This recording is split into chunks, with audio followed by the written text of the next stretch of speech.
Toi seul, j'ai besoin de toi. Tendre Père, j'ai besoin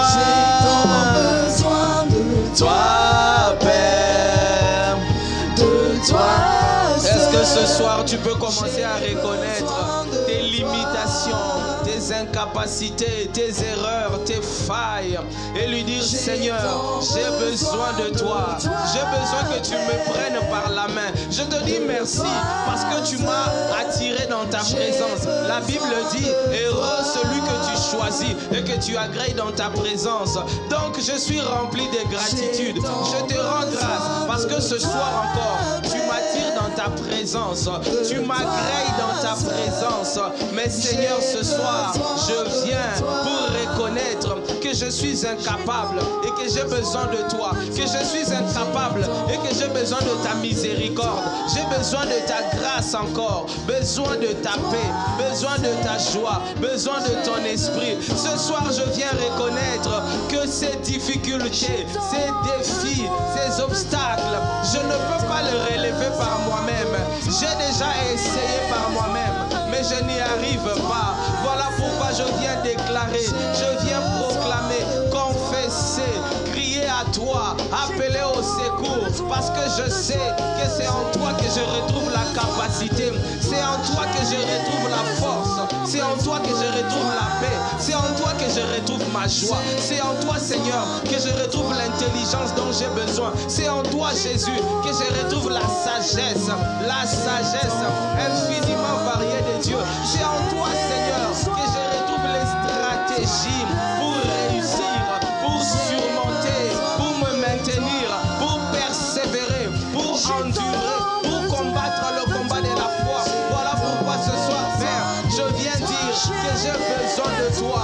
Mon esprit a besoin de toi. Mon âme a besoin de toi. Mon corps a besoin de toi. J'ai soif de toi. J'ai soupir après toi. Je languis après toi. Je reconnais que je n'ai pas encore manifesté la dimension que tu attends de moi. Je n'ai pas encore manifesté le potentiel que tu as mis en moi. Je n'ai pas encore manifesté Christ pleinement. Et je reconnais, Seigneur, qu'avec la forme actuelle que j'ai, qu'avec le niveau que j'ai, ce n'est pas assez, ce n'est pas suffisant. Avec ce que j'ai déjà fait dans le passé, avec toi, je te bénis et je te rends grâce. Je reconnais ta fidélité, ta miséricorde.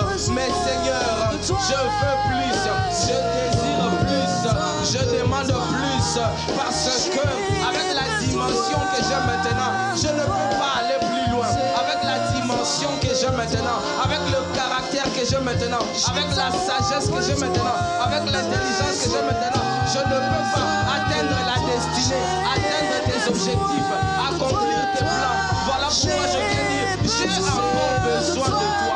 Je te désire encore, je te demande encore, j'ai soif de toi, soif de plus, je désire plus. Oh Seigneur, tout ce que je veux c'est toi, tout ce que je désire c'est toi, tout ce que j'exige c'est toi, tout ce que je demande c'est toi, parce qu'en toi il y a l'intelligence, il y a la sagesse, il y a la paix, il y a l'amour, en toi il y a l'onction, en toi il y a les dons, en toi il y a la vérité, en toi il y a la sanctification, la sainteté, en toi Seigneur il y a la pureté, en toi il y a la maîtrise de soi, en toi il y a l'excellence, il y a la productivité, en toi il y a l'élévation, il y a la promotion, en toi Seigneur j'ai tout pleinement, parce que la Bible dit vous avez tout pleinement en Christ, lui qui est le chef de toute domination. Alors Jésus, c'est toi que je veux, c'est toi que je désire, c'est toi que j'appelle, c'est toi que j'appelle, c'est à toi que j'écris. Ah Père, j'ai besoin de toi, je veux Dieu, je désire Dieu, je ne veux plus de cette vie chrétienne superficielle, cette vie banale, cette vie mécanique, cette vie religieuse. Ah non, cette vie où je dis que je suis chrétien, mais entre moi et les non-chrétiens, il n'y a pas de différence, il n'y a pas de distinction. Alors que ta parole dit, vous verrez désormais la différence entre ceux qui me servent et ceux qui ne me servent pas. Ah Seigneur, je suis fatigué de la banalité, je suis fatigué de la négligence, je suis fatigué de mener une vie de routine, de mener une vie robotique. Je veux plus de Jésus, plus de l'esprit, plus de toi. Je veux être rempli encore, être embrasé encore. Je veux, Seigneur, oh, être revêtu de puissance. Je veux, Seigneur, plus de toi, plus de toi, plus de toi. Mon cœur te veut. Ah, Seigneur, j'ai besoin. J'ai besoin de toi. J'ai besoin.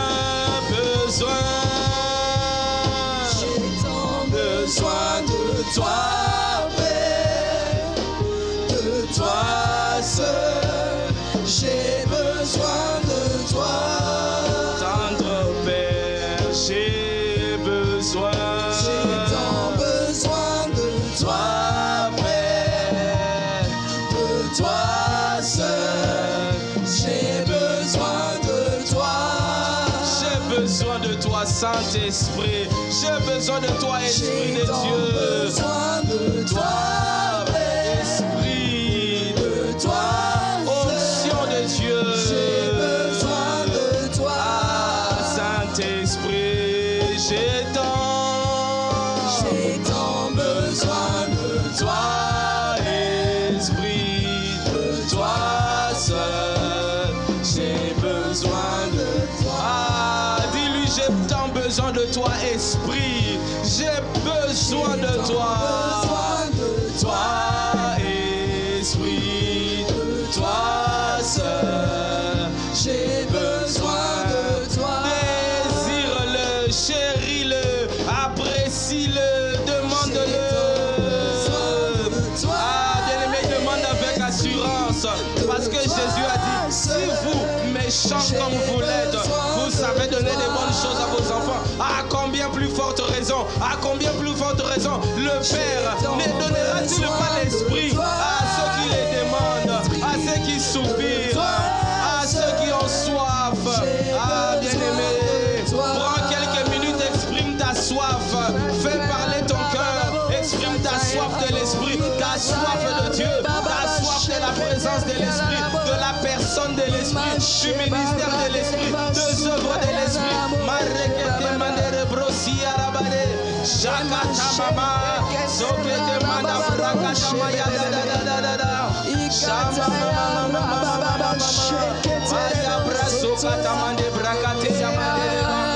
Esprit de Dieu, onction de Dieu, viens encore ce soir nous oindre, viens encore ce soir nous remplir, viens encore ce soir nous revêtir. Nous voulons être oint d'onction du Saint-Esprit et de puissance, parce que nous reconnaissons que sans cette onction nous ne sommes rien, sans cette onction nous ne pouvons rien faire, sans cette onction nous ne pouvons rien comprendre, sans cette onction nous ne pouvons même pas être enseignés, parce que la Bible dit que l'onction enseigne, comme Jésus a dit, lorsque l'Esprit viendra, il vous enseignera, il vous conduira dans la vérité, il vous rappellera mes paroles. Alors ce soir, Saint-Esprit, ce que nous voulons, c'est que tu sois là, c'est que tu prennes la place, c'est que tu conduises, c'est que tu diriges, c'est que tu inspires, c'est que tu sois aux commandes, c'est que tu prennes le contrôle, c'est que tu nous soulèves, que tu nous catapultes à la présence de Dieu et que tu puisses parler toi-même.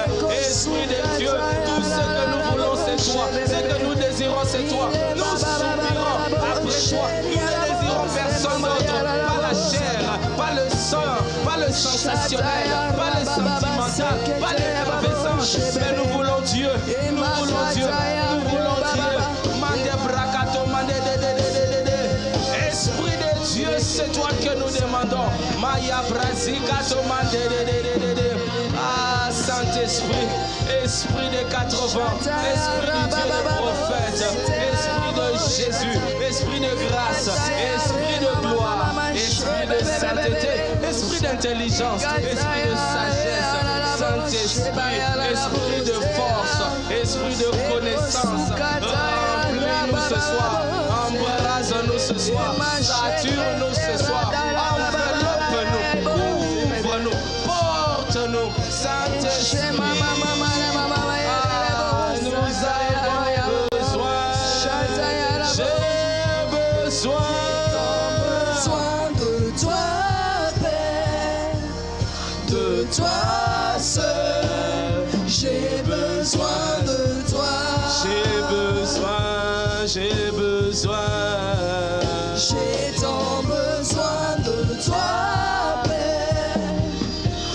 toi seul. J'ai besoin de toi. J'ai besoin. All I need. All I need is you, Lord. Is you, Lord. All I need is you. All I need, my desire from the bottom of my heart. I desire you. I want you. I require you. I can't live without you. Holy Ghost, all I need is you. All I need is you. I need you. I need your person. I need your ministry. I need your words. I need your anointing. Holy Ghost, tonight we cry unto you. We lift our hands to you because we need you. Without you, there is no power. Without you, there is no life. Because you are the Spirit of life. You are the Spirit of truth, the Spirit of wisdom, the Spirit of intelligence. Holy Ghost, tonight we need you here. We need you in our heart, in our body, in our spirit, and we don't want to do anything without you. All I need. All I need is you. Have your way in this place, in our home, in our dorms, in our place. Holy Ghost, fill us tonight. We want to be filled with you, filled with your joy, filled with your love, filled with your peace, filled with you. All I need is you, Lord. All I need is you. All I demand. All I ask. All I need want. is you. Oh Lord, we cry unto you. All I need is you, Lord. Is you, Lord. All I need is you. All I need. All I need is you, Lord. Is you, Lord. All I need is you. All I need is you. All I need is you, Lord. Is you, Lord. All I need is you. Can you raise your voice again? Can you raise your voice and say, Holy Ghost, I need you. Holy Ghost, I want you. Holy Ghost, please teach us today. Show us the way. Instruct us. Advise us. Without you, we can go nowhere. Without you, we are nothing. Without you, we are powerless. Without you, we don't have strength. Please come and reignite. Come and refresh. Come and give a new anointing tonight. Holy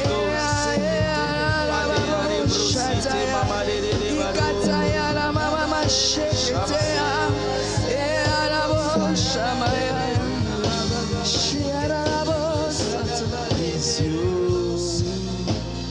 All I need is you. All I need is you. All I need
last time. All I need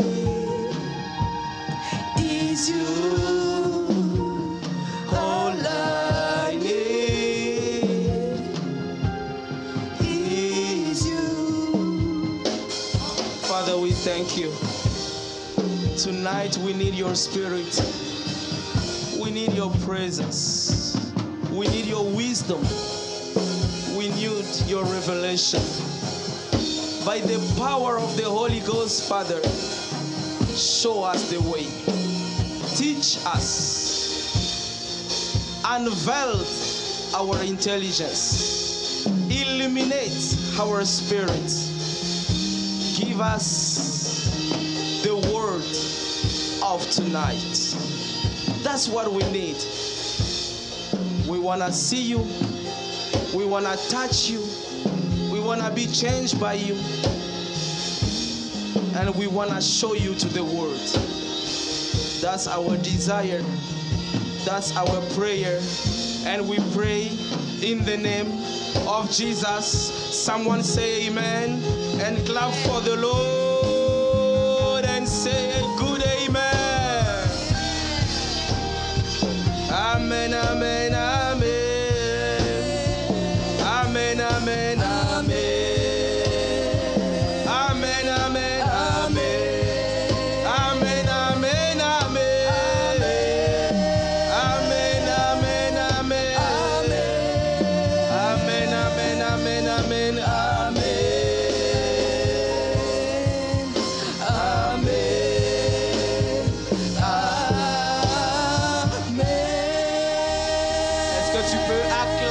Seigneur, est-ce que tu peux célébrer?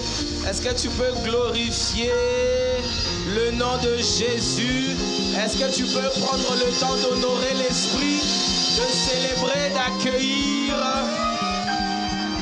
Merci Père, gloire à toi Jésus. Merci, merci au nom de Jésus. Amen, amen, amen, amen. Amen. Alors bien-aimé, est-ce que tu peux m'aider aussi à acclamer le Seigneur pour ses serviteurs qui sont nos pères dans la foi? Est-ce que tu peux acclamer le Seigneur pour l'apôtre Ivan, pour pasteur Maud, pour l'apôtre Yves, pour pasteur Abi, pour pasteur Célestin, pasteur Renaté, pour pasteur Tony, pour AP Malka? Nous bénissons les Seigneurs pour nos pères et pour nos mères. À Dieu soit la gloire pour leur vie. Nous rendons grâce à Dieu pour les dons qu'ils sont. Et nous prions que la main de Dieu demeure étendue sur eux. Que la main de Dieu les garde, les protège, les bénisse et les amène de gloire en gloire. Et les préserve de tout mal au nom de Jésus. Et quelqu'un dit un bon Amen. Amen, amen, amen. Alors, bien-aimé, après avoir honoré Dieu, honoré les pères, est-ce que tu peux aussi honorer ton voisin? Honore ton voisin aussi. Dis-lui un mot d'honneur, de reconnaissance, de gratitude, de bénédiction. Dis-lui qu'il est la bonne personne au bon endroit, au bon moment. Et s'il n'est pas encore un habitué de mercredi, dis-lui que tu dois devenir habitué. Sois là mercredi prochain.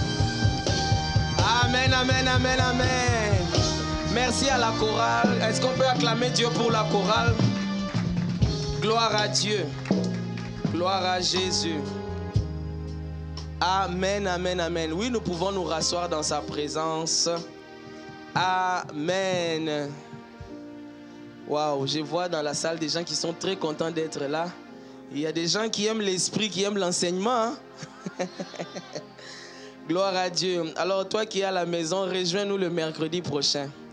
Nous serons tous amoureux de la parole. Amen, amen, amen.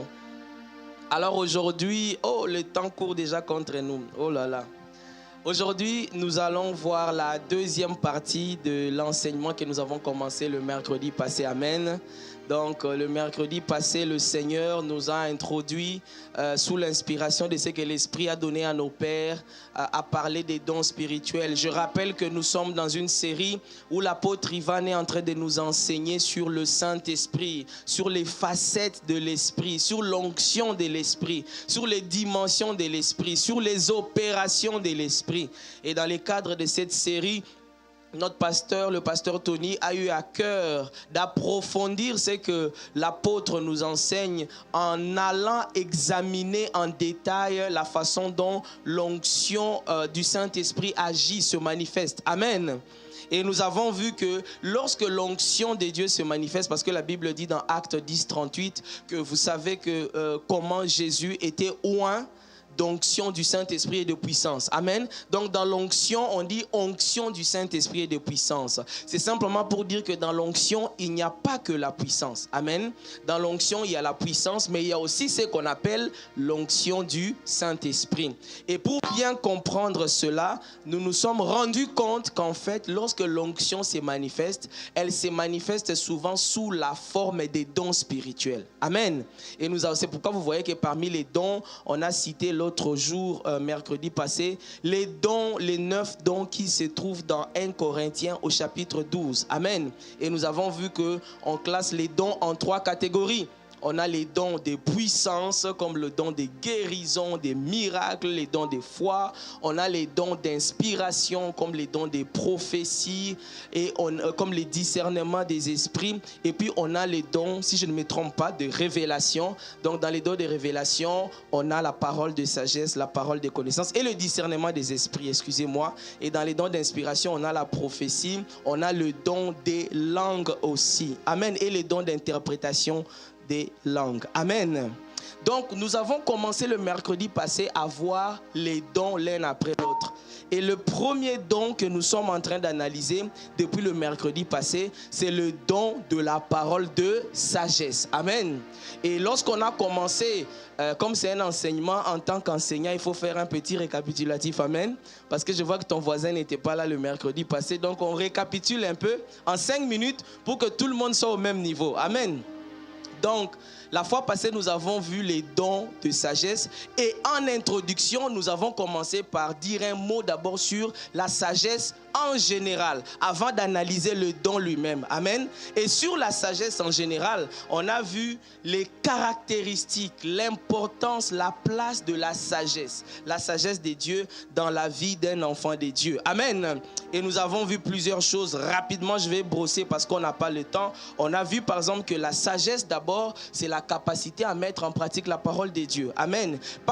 Chaque fois qu'on parle sagesse selon Dieu, c'est une capacité que Dieu donne ou que Dieu a pour mettre en pratique, pour aller dans la pratique, dans l'accomplissement de la volonté de Dieu, de la parole de Dieu, des desseins de Dieu. Donc la sagesse fait allusion à un côté pratique, application, pragmatisme. Ça ne se limite pas à la connaissance. Lorsqu'on parle de la connaissance, on parle de l'intelligence, on parle de la révélation. Mais lorsqu'on parle de sagesse, c'est comment on fait pour finalement appliquer la parole de Dieu. Comment on fait pour plaire à Dieu? Comment on fait pour atteindre les desseins de Dieu? Comment on fait pour que la volonté de Dieu soit pleinement applicable ou accomplie dans nos vies? Amen. Alors cette quête de faire la volonté de Dieu, c'est aussi ça, une façon de percevoir la sagesse. Mais ça, ce n'est pas tout, parce qu'en réalité, l'apôtre Paul dit que Dieu a une sagesse infiniment variée. La sagesse de Dieu, on a vu, à plusieurs facettes, à plusieurs formes,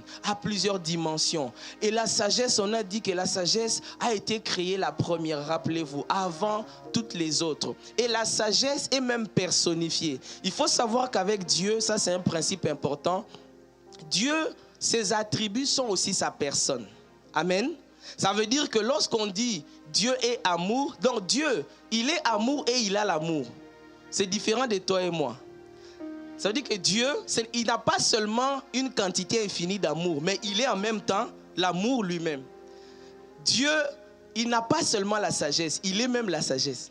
Voilà pourquoi parmi les points on a vu qu'en réalité, la sagesse, on ne peut la trouver qu'en Dieu. La sagesse appartient à Dieu. Si vous lisez, je crois, Proverbe au chapitre 3, vous allez trouver un verset qui dit que c'est par la sagesse que Dieu a créé le monde. C'est par la sagesse que Dieu a créé les cieux et la terre. C'est par la sagesse que Dieu a créé ces choses. Or, si vous prenez Jean, chapitre 1, verset 1, la Bible vous dit aussi que c'est par la parole que tout a été créé. Et la parole, c'est Jésus. Si la sagesse a tout créé et que la parole a tout créé et que la parole c'est Jésus, donc Jésus est en même temps la personnification de la vraie sagesse. Donc la sagesse c'est aussi une personne. Amen. Voilà, Proverbe 3, 19. C'est par la sagesse que l'Éternel a fondé la terre. C'est par l'intelligence qu'il a fermé les cieux. Vous avez le verset 20, si c'est possible.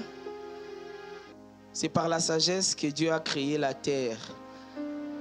Alors, ce passage-là est intéressant parce que quand on vous dit que c'est par la sagesse que Dieu a créé la terre, et puis on vous dit aussi c'est par la parole que Dieu a créé, ça veut dire que la sagesse et la parole sont liées. Amen. Donc ça, c'était juste pour vous dire que la sagesse de Dieu, ce n'est pas seulement quelque chose que Dieu nous donne, mais c'est Dieu lui-même. Amen. Et nous avons aussi vu que la sagesse appartient à Dieu. Rappelez-vous de Romains 16, 27. On a dit que la vraie sagesse se trouve en Dieu. Ce n'est pas dans les livres, ce n'est pas dans les documentaires, ce n'est pas dans les encyclopédies, ce n'est pas dans des livres des gourous, ce n'est pas dans les vidéos des coachs de développement personnel qu'on trouve la vraie sagesse. La véritable sagesse a comme source Dieu notre Père, Jésus-Christ notre Seigneur et le Saint-Esprit. Amen. Voilà pourquoi même le don de parole de sagesse, c'est l'Esprit qui le donne. Amen. Est-ce que jusque-là, ça va? Très rapidement, on a aussi vu que la sagesse est primordiale. Je vous ai dit, Proverbe 8, 22, l'Éternel m'a créé la première. Et je vous ai rappelé le mercredi passé, nous avons vu que plusieurs passages de la Bible citent la sagesse avant le reste. Donc vous avez par exemple ce passage de Ésaïe 11, 2 où la Bible dit l'Esprit de l'Éternel reposera sur lui. Et quand la Bible commence à détailler les différentes facettes de l'Esprit de l'Éternel, on commence d'abord par l'Esprit de sagesse. Donc la sagesse vient en premier. Amen. Et nous avons aussi vu dans Éphésiens 1, 17, l'apôtre Paul priant pour les Éphésiens va demander que Dieu puisse leur donner un esprit de sagesse et de révélation. Donc la sagesse vient toujours en premier. Et on a aussi vu que dans 1 Corinthiens 12 que nous sommes même en train d'analyser, lorsqu'on cite les dons de l'esprit, on commence par dire à l'un est donné une parole de sagesse. Donc dans plusieurs versets de la Bible, vous allez voir que la sagesse vient avant tous les restes. Et on a noté que ce n'était pas anodin. C'est parce qu'en réalité la sagesse a une place de choix, une place primordiale. Et en fait, ce matin, l'Esprit me rappelait encore que même notre réussite sur terre dépend de notre niveau de sagesse. Réussir et échouer dans n'importe quel domaine dépend du niveau de sagesse. Parce que tu peux avoir la connaissance, mais si tu ne sais pas l'appliquer, ça ne sert à rien. Tu peux connaître la Bible, mais si tu ne sais pas mettre en pratique la parole de Dieu, ça ne sert à rien. Ça veut dire que réussir ou échouer dépend de ton niveau de sagesse, de ta capacité à pratiquer, à mettre en œuvre, à implémenter, en fait, à transformer en, j'allais dire, en produit ou en œuvre ce que tu as comme idée, ou ce que tu as comme pensée ou comme connaissance. Ce qui fait que la sagesse, c'est la clé pour réussir. Et on a vu ça. Rappelez-vous, on a vu ce passage qui dit que la sagesse donne la gloire, l'intelligence et même la longévité. Vous vous rappelez de ça? On a vu ça dans... Je vais retrouver le passage. Je ne sais pas si la technique a ça. Voilà, nous sommes dans Proverbe au chapitre 3, les versets 13 à 16. Et quand on arrive au verset 16, la Bible dit ceci. Dans sa droite, une longue vie. Dans sa gauche, la richesse et la gloire. Donc la sagesse, si tu regardes à la main droite de la sagesse, tu as une longue vie. Tu veux vivre longtemps, tu as besoin de la sagesse. Tu as besoin de la sagesse pour vivre longtemps. Parce que sur cette terre, si tu n'es pas sage, tu vas mourir tôt. Et je suis sûr que vous connaissez des exemples de personnes qui sont mortes tôt par manque de sagesse. Parce que la sagesse a aussi comme synonyme la prudence. La sagesse a aussi comme synonyme la capacité à être prévoyant, prévenant. Tout ça, c'est dans la sagesse. Sans la sagesse, tu ne vivras pas longtemps. Et rappelez-vous, mercredi, je vous disais que la Bible appelle quelqu'un qui n'est pas sage, insensé. Et la Bible appelle les pécheurs insensés. Ça veut dire qu'ils sont, soit ils ne connaissent pas la parole, soit ils sont incapables de l'appliquer. Amen. Parce qu'ils ne recherchent pas la sagesse. Et je vous disais mercredi passé que la Bible dit par exemple, honore ton père et ta mère afin que tu vives longtemps. Donc quand tu honores ton père et ta mère, tu es en train de pratiquer une sagesse. Et quand tu ne le fais pas, la Bible t'appelle insensé. Si tu te mets à insulter, à déshonorer tes parents, la Bible dit que tu es insensé. C'est juste un exemple pour dire comment est-ce que la sagesse peut te donner une longue vie ou raccourcir ta vie. Amen. Nous avons aussi vu que la sagesse de Dieu est différente de la sagesse du monde. Donc, il existe une sagesse qui est de ce monde. On a donné le passage de Jacques 3, 13 à 17. Il existe une sagesse de ce monde, une sagesse entre guillemets des hommes, une sagesse que tu peux percevoir entre guillemets lorsqu'un homme parle, lorsqu'une femme parle, il agence bien le mot, il arrive à convaincre, il arrive à persuader. C'est que l'apôtre Paul appelle discours persuasif. Vous vous rappelez de ça? On en a parlé. Tout ça c'est bien beau mais c'est humain. Ce n'est pas la sagesse de Dieu. Ce n'est pas la sagesse que l'Esprit donne. Ce n'est pas la sagesse divine. Et nous avons donné le mercredi passé l'indice pour vérifier que cette sagesse est de Dieu ou pas. Nous avons dit que pour savoir si une sagesse est divine ou pas, il faut simplement regarder aux fruits, comme Jésus a dit. Vous les reconnaîtrez par leurs fruits. Rappelez-vous, je vous ai dit que quelqu'un peut écrire un livre de développement personnel, vendre des millions d'exemplaires, mais lui-même souffrir de dépression et être au bord du suicide. Alors que les gens qui lisent ces livres se disent épanouis. Donc, il y a quelque chose qui manque. Si cette sagesse-là qu'il a reçue ou qu'il transmet vient vraiment de Dieu, on ne peut pas avoir de tels fruits. Amen. Voilà pourquoi on disait qu'il faut vraiment regarder à Dieu, demander le discernement du Saint-Esprit, demander que l'Esprit nous aide et voir les fruits que cela produit dans nos vies. Ce qui vient de l'Esprit doit produire le fruit de l'Esprit. Amen. Donc ça doit produire la joie, la paix, ça doit produire la patience, la douceur, la maîtrise de soi. Lorsque à la longue ça ne produit pas le fruit de l'Esprit, donc ça ne venait pas de l'Esprit. Amen. Et nous avons aussi dit que la sagesse de Dieu est supérieure à la sagesse des hommes. Les hommes sont limités. Les hommes ont des incapacités. Les hommes ont des infirmités. Mais Dieu, il est illimité. Dieu n'a pas de fin. Il n'a même pas de début. Donc sa sagesse est supérieure. Sa sagesse est de loin plus élevée. Sa sagesse est plus grande. Et sa sagesse est infiniment variée. Et bien aimé, j'aimerais juste te dire que tu ne peux pas penser que tu as maîtrisé toute la sagesse de Dieu. Parce que très souvent, la sagesse de Dieu est folie pour les hommes. Je répète encore, très souvent, bien souvent, la sagesse de Dieu est souvent une folie pour les hommes. Ou est souvent opposée à la sagesse des hommes. Parce que là où la Bible dit que si les hommes, si les diables, si l'ennemi et les chefs de ce monde savaient que la croix, c'était la voie par laquelle Jésus était en train de gagner, il ne l'aurait pas crucifié. Il ne l'aurait pas crucifié. Mais en réalité, derrière cette croix était cachée une sagesse plus grande. Alors qu'avec les yeux humains, les gens pouvaient penser que c'est une défaite. Les gens pouvaient penser que c'est un échec. Mais en réalité, c'était une victoire qui était en train d'être réalisé dans le monde spirituel. Amen. C'est pourquoi la sagesse de Dieu nous demande beaucoup d'humilité. Ça nous demande beaucoup d'humilité pour chercher et à connaître et à comprendre. On ne peut pas saisir la sagesse de Dieu avec beaucoup d'orgueil, avec beaucoup de suffisance. Il faut reconnaître qu'on ne connaît pas et que Dieu doit nous enseigner. Dieu doit nous révéler. Dieu doit nous montrer. Amen.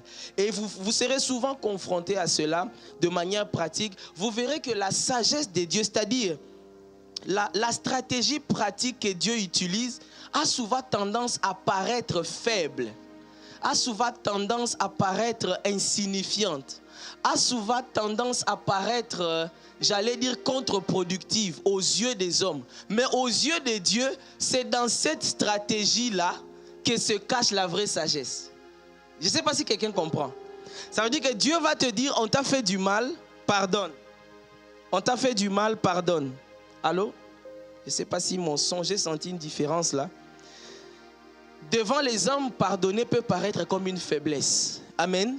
Devant les hommes, pardonner peut paraître comme une faiblesse. Mais en réalité, devant Dieu, c'est là même que se trouve la force. La force spirituelle. Amen. Dieu va te dire, par exemple, prie pour tes ennemis. Prie pour ceux qui te maltraitent. Devant les hommes, ça peut paraître comme une folie. Comment tu pries pour quelqu'un qui te maltraite ou qui te fait du mal ou qui te déteste? Mais devant Dieu, c'est dans cette sagesse-là que se cache ta paix, ta joie et ta victoire. Amen. Donc la sagesse de Dieu, vous remarquerez que souvent, elle est différente, elle est opposée, parfois même elle est contradictoire à la sagesse des hommes. Amen. Alors si tu me comprends, est-ce que tu peux acclamer le Seigneur?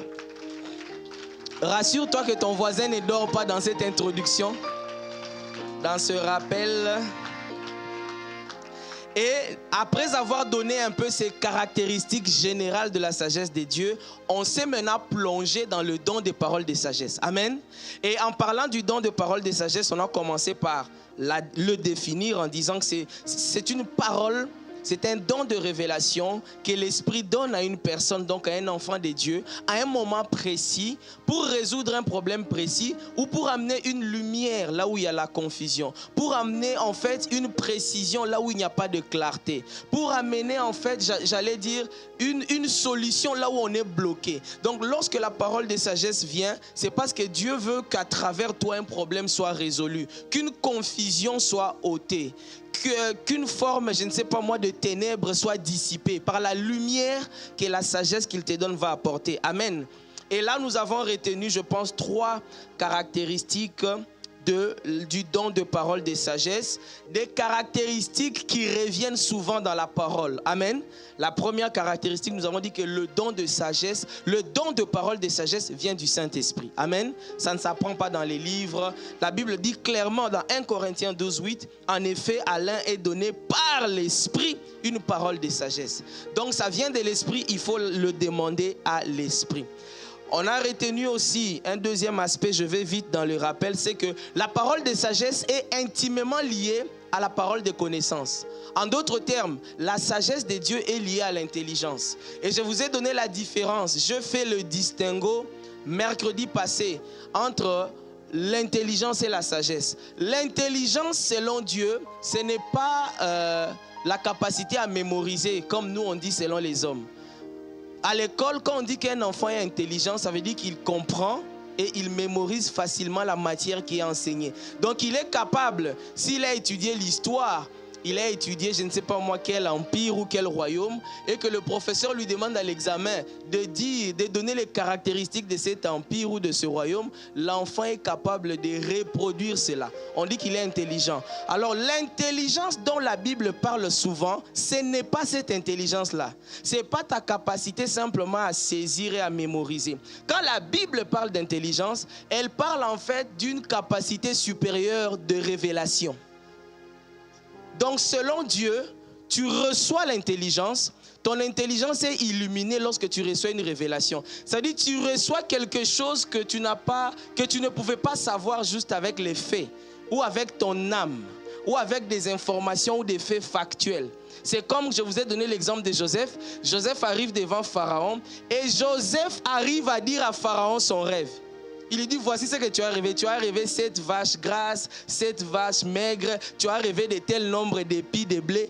Cette intelligence-là, c'est ça en fait la révélation. C'est comme si tu reçois une lumière.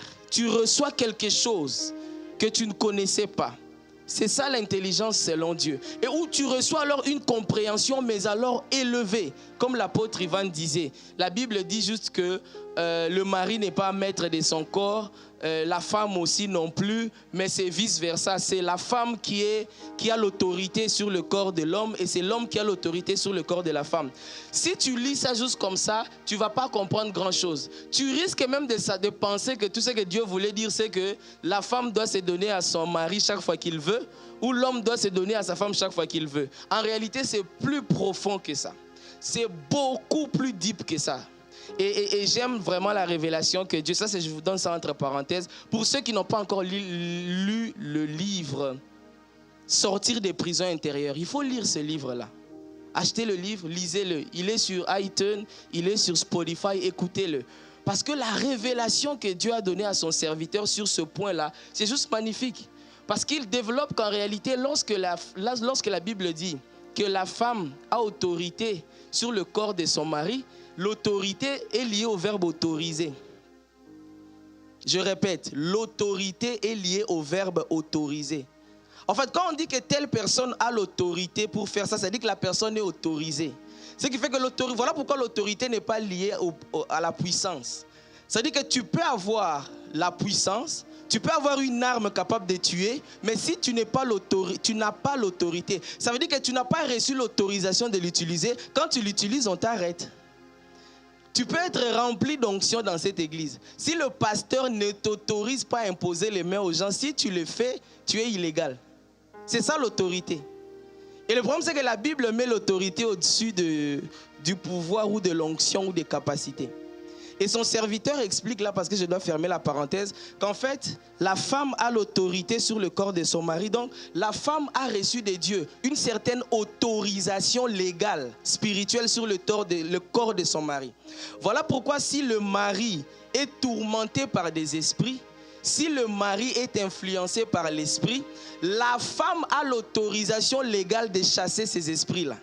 C'est pourquoi la femme doit, par exemple, si son mari se comporte mal, prier pour lui. Parce qu'elle est le seul canal légal par lequel Dieu peut passer pour délivrer son mari. Donc une femme qui développe l'amertume contre son mari qui se méconduit, qui a de la rancune, de l'aigreur contre son mari, ne permet pas à Dieu de délivrer son mari. Le problème, c'est qu'elle ne sait pas que c'est elle qui a reçu légalement l'autorité.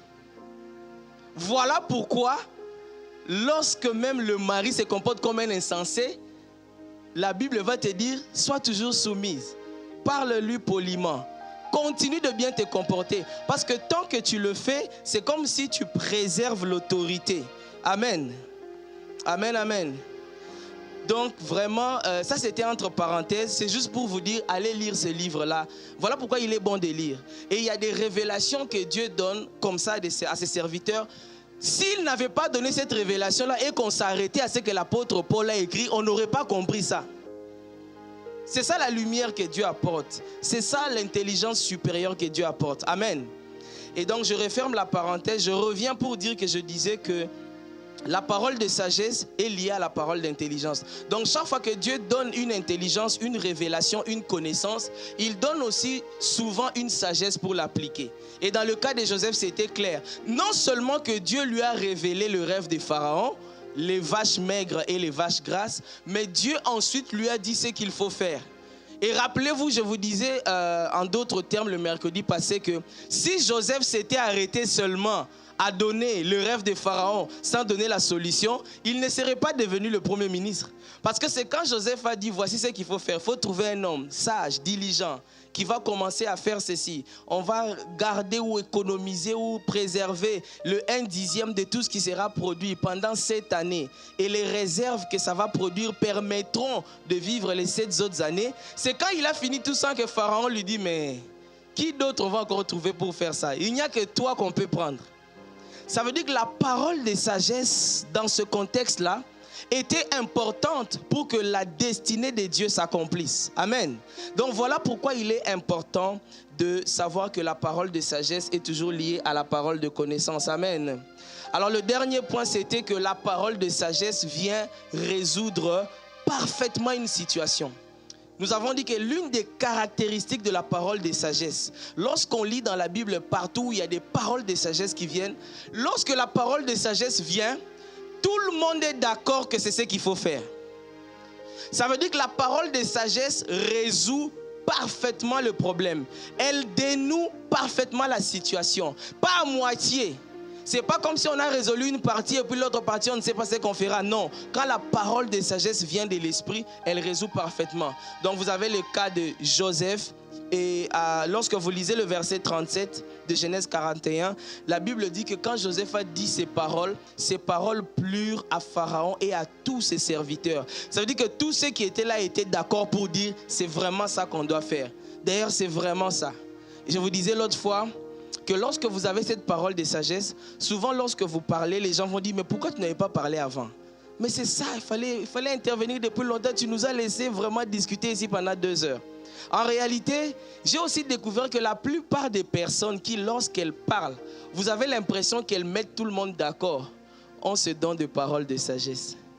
Ça veut dire que leurs paroles, là où il y a des problèmes de situation, quand ces personnes-là parlent, c'est comme si tout le monde accepte pour dire non, c'est vraiment ça. C'est un don. Et si tu ne l'as pas, tu peux le demander. Amen. Est-ce que tu peux acclamer le Seigneur? Et aujourd'hui, bien aimé, l'heure avance vite, mais j'aimerais que nous puissions voir maintenant, en deuxième partie, les différentes manifestations de la parole de sagesse dans la Bible. Amen. C'est-à-dire qu'il y a des moments, il y a des endroits où on a vu le don de la parole de sagesse être manifesté. Et vous allez vous rendre compte de plusieurs avantages de la parole de sagesse. C'est que lorsqu'elle sort, comme je vous disais l'autre fois, elle préserve la vie, par exemple. Lorsque la parole de sagesse sort, elle résout des problèmes d'entreprise, des problèmes d'argent, des problèmes de business. Lorsque la parole de sagesse sort, elle résout des problèmes politiques. Je vous disais l'autre fois que j'ai compris que les conseillers stratégiques, les conseillers politiques, les conseillers spéciaux de nos gouverneurs, de nos premiers ministres devraient tous avoir normalement les dons de la parole de sagesse. Amen. Parce que la parole de sagesse vient résoudre même les problèmes politiques, les problèmes économiques, les problèmes spirituels, les problèmes d'organisation, de gestion, de management. La parole de sagesse vient résoudre tous ces problèmes-là. Et si tu es coincé dans la vie, tu ne sais pas quoi faire, tu ne sais pas comment t'en sortir, tu ne sais pas comment résoudre le problème auquel tu es confronté, bien-aimé, la prière va faire que Dieu te donne une parole. Et cette parole-là vient et débloque la situation. Amen. Alors, on va voir quelques manifestations rapidement de la parole de sagesse. Première manifestation, on va commencer avec le Seigneur Jésus. Nous sommes dans Matthieu chapitre 22, le verset 15 à 22. C'est l'histoire de Jésus où on est venu lui parler de l'impôt, lui poser la question sur l'impôt. Amen. Matthieu chapitre 22, verset 15 à 22. On va lire rapidement. Alors les pharisiens allèrent se consulter sur les moyens de surprendre Jésus par ses propres paroles. Donc ils sont déjà mal intentionnés. Ils se sont dit, ce gars, on doit le bloquer. On doit le bloquer. Amen. Comme toi aussi, bien-aimé, que tu le veuilles ou pas, il y a des personnes quelque part qui ont décidé de te bloquer. D'abord spirituellement. D'abord dans le monde spirituel. Amen. Et regardez le verset 16.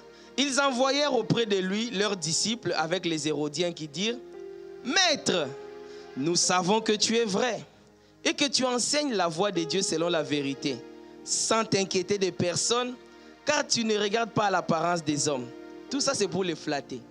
Une bonne flatterie en introduction. Verset 17.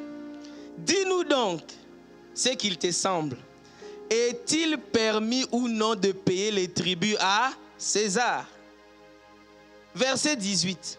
Jésus, connaissant leur méchanceté, répondit, « Pourquoi me tentez-vous, hypocrite ?» Jésus était sévère dans ses mots. Verset 19. « Montre-moi la monnaie avec laquelle on paye les tributs. » Et ils lui présentèrent un denier. Verset 20. Et il leur demanda, « De qui sont cette effigie et cette inscription? » De César, lui répondirent-ils. Alors il leur dit, « Rendez donc à César ce qui est à César, et à Dieu ce qui est à Dieu. » Étonnés de ce qu'ils entendaient, ils le quittèrent et s'en allèrent. Est-ce que quelqu'un peut acclamer le Seigneur pour la sagesse divine? Étonnés, donc stupéfaits. En des termes plus simples, en réalité, c'est bloqué. Dis à ton voisin, ils étaient bloqués. Dis-lui, voisin, ils étaient bloqués. Dans ta vie aussi, ils seront bloqués. Ah, je proclame que dans la vie de quelqu'un, ceux qui veulent ta confusion seront bloqués. Dis un bon amen à Jésus. Donc ici, qu'est-ce qu'on voit? Jésus est là calmement et des gens viennent le tenter. Ils veulent le surprendre. Ils veulent le mettre dans un piège. Et c'est quoi le piège? Le piège, c'est que nous sommes dans une époque où Rome colonise Israël. Amen. Les Romains sont les colonisateurs. Entre guillemets, les Romains sont perçus comme des oppresseurs. Amen. Donc, pour un Israélite, payer l'impôt ou payer la tribu, c'est comme si c'était une corvée. C'est une punition. Donc les Juifs n'aiment pas ça, ils ne veulent pas ça. Ils se disent, ces gens sont venus nous imposer leur pouvoir. Ils nous imposent encore de payer un tribut, ce qui fait que les Juifs n'aimaient pas ça. au point qu'il détestait même les collecteurs d'impôts. Rappelez-vous de l'histoire des Zachée. Zachée qui était le chef des collecteurs d'impôts, la Bible dit qu'on ne l'aimait pas. Des gens comme ça, on les appelait les gens de mauvaise vie. Ce qui fait que quand on voyait Jésus entrer, on dit, oh, comment lui va entrer dans une telle maison? Ça, c'est un ennemi du peuple. Il collabore avec l'étranger, avec l'ennemi. Donc, c'était ça la mentalité à cette époque. C'est qu'en réalité, les Juifs ne voulaient pas payer l'impôt. Voilà pourquoi quand les pharisiens envoient leurs disciples poser cette question, leur objectif c'est quoi? C'est que Jésus puisse dire, il ne faut pas payer l'impôt. Et quand Jésus va dire, il ne faut pas payer l'impôt, les Romains vont l'attraper et le mettre en prison. Parce qu'il devient un fauteur de troubles. Donc ce monsieur incite la population à ne pas payer l'impôt. Sa place c'est en prison. Donc c'est ça le piège. S'il dit qu'il ne faut pas payer l'impôt. Tandis que s'il dit qu'il faut payer l'impôt, alors ce n'est plus les Romains qui vont se fâcher, mais c'est maintenant les Juifs qui vont se fâcher. La population va dire, ce monsieur, il collabore avec les Romains pour nous imposer des corvées. Donc en réalité, c'est un dilemme. C'est une question, j'allais dire quoi, à coefficient ou à réponse inconnue. Donc tout le monde maintenant regarde, tout le monde attend. Il va dire quoi? S'il dit qu'il faut payer l'impôt, les Romains seront contents, les Juifs vont se fâcher. S'il dit qu'il ne faut pas payer l'impôt, les Juifs seront contents, les Romains vont les mettre en prison. Il va dire maintenant quoi? Amen. Et Jésus donne une réponse. La réponse de Jésus c'est, amenez-moi une monnaie, une pièce. De qui est cette effigie? Ah, de César. Ok, rendez à César ce qui est à César et à Dieu ce qui est à Dieu. Ce qui est sous-entendu ici, quand on dit ils étaient étonnés, ils s'en allèrent, c'est qu'après cette réponse, si je me mets du côté des Juifs, les Juifs vont dire, mais il a dit quoi? Oh, il a dit de payer l'impôt. Oh, mais comment on va payer?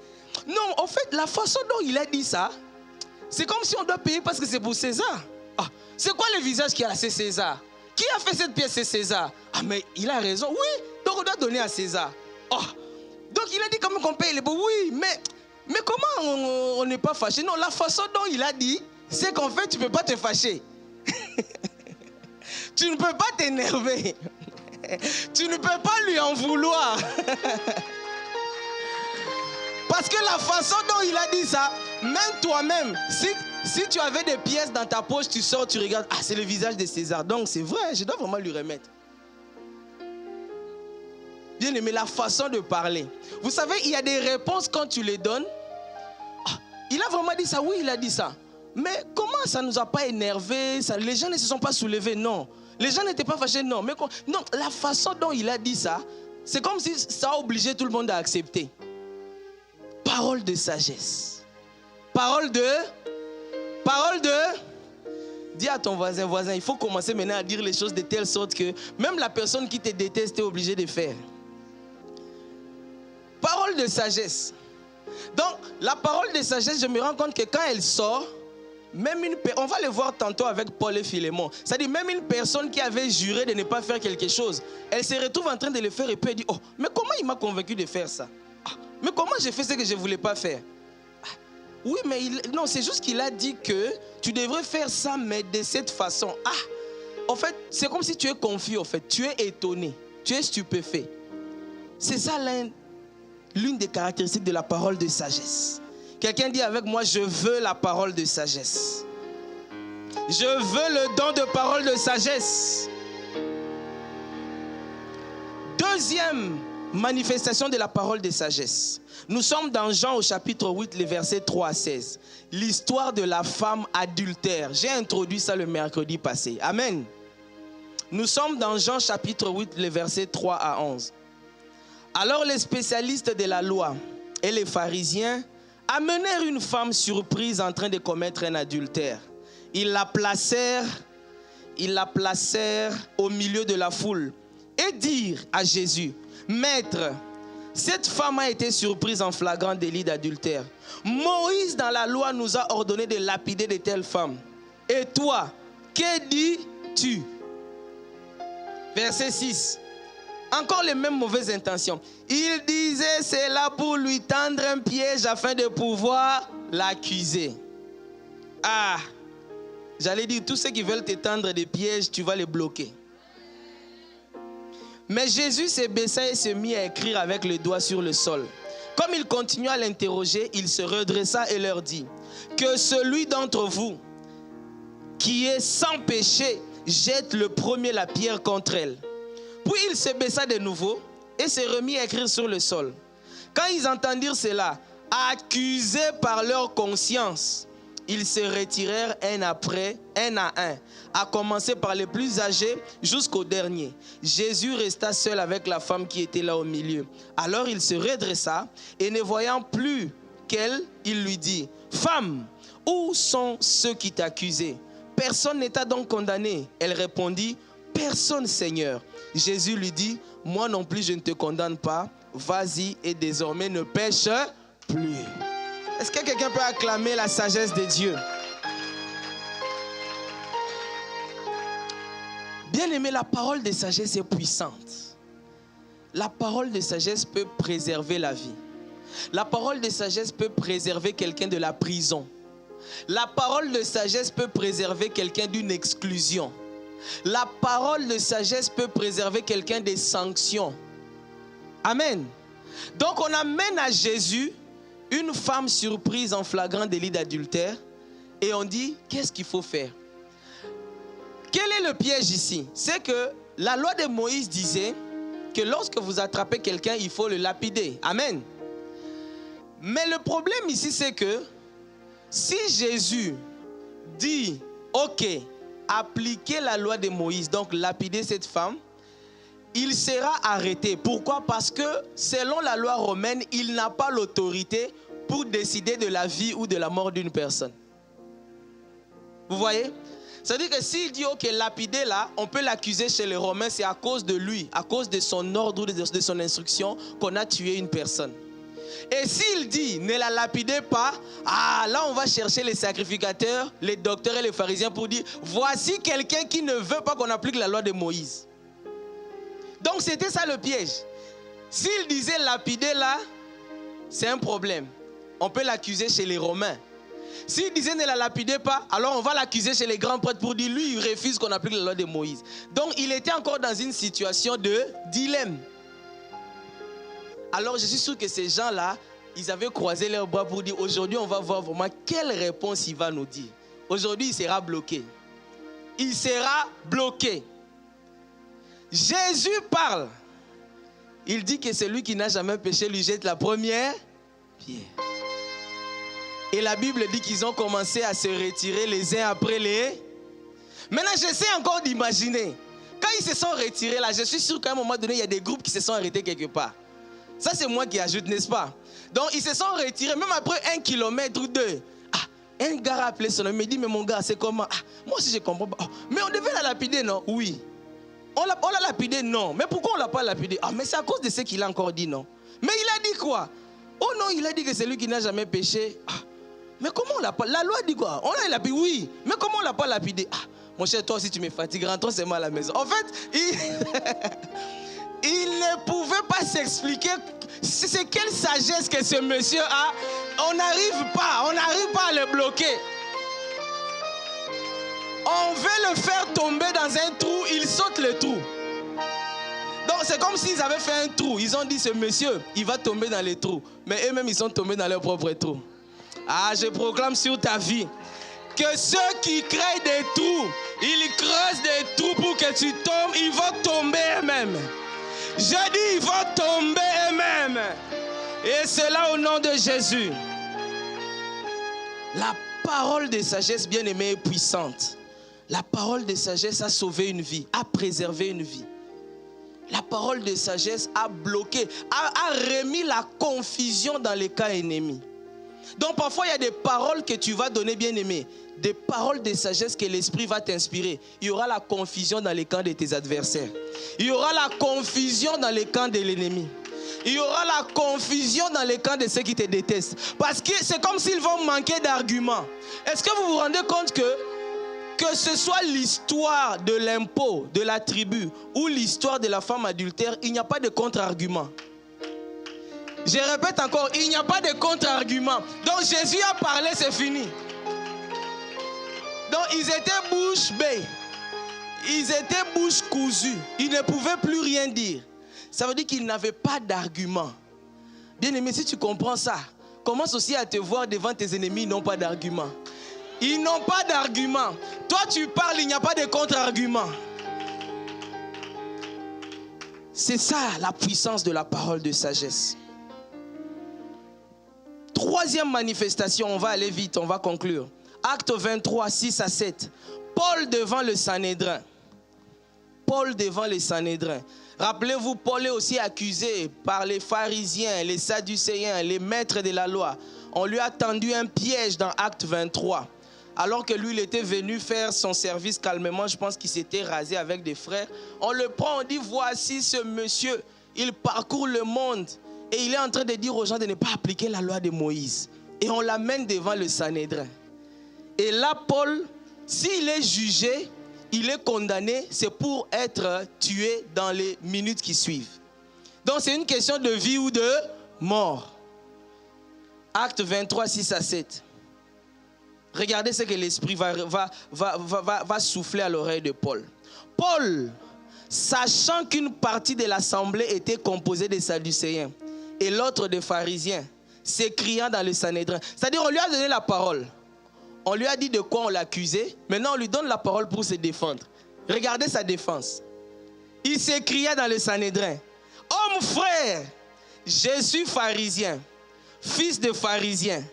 C'est à cause de l'espérance et de la résurrection des morts que je suis mis en jugement. » Donc l'Esprit lui a révélé que l'assemblée qui est devant toi là, ils ne sont pas unis. Ils ne sont pas homogènes.